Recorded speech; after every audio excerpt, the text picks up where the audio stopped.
அதாவது கைஸ், எனக்கு எப்பயுமே வந்துட்டு ஒரு ஹேபிட் இருக்கு. எப்போ சேலரி வந்தாலுமே நான் எனக்கு நானே வந்துட்டு ட்ரீட் வச்சுக்கிருவேன். நிறைய பேர் வந்துட்டு இருப்பாங்க, கமிட்மெண்ட்ஸ் இருக்குது அப்படின்னு சொல்லிட்டு அவங்களுக்கு பிடிச்சத கூட வந்துட்டு சாப்பிட மாட்டாங்க. உங்களுக்கெல்லாம் வந்துட்டு நான் சொல்கிறது என்ன அப்படின்னா, நீங்கள் எவ்வளோ தான் சம்பாதிச்சாலுமே உங்களுக்குன்னு பிடிச்சத ஒரு விஷயத்த வந்து நீங்கள் சாப்பிட முடியல அப்படின்றப்ப வந்துட்டு நீங்கள் சம்பாதிக்கிறதே வேஸ்ட்டு. ஸோ இப்போ அந்த பிடிச்ச ஃபுட்டை சாப்பிட்றதுக்காக ஒரு மலையாளி கடைக்கு தான் போகிறேன். நீங்கள் நினைக்கிற மாதிரி ரொம்ப ஹெவியாக அந்த மாதிரிலாம் இருக்காது. சிம்பிளான ஃபுட்டு தான். இன்றைக்கி வந்துட்டு எனக்கு அதான் சாப்பிட இருந்துச்சு.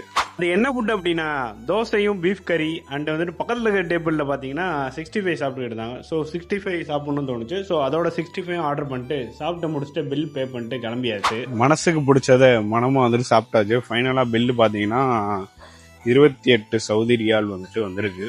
அதாவது நம்ம ஊர் காசுக்கு பார்த்தீங்க அப்படின்னா ஒரு 700 கிட்ட வரும்.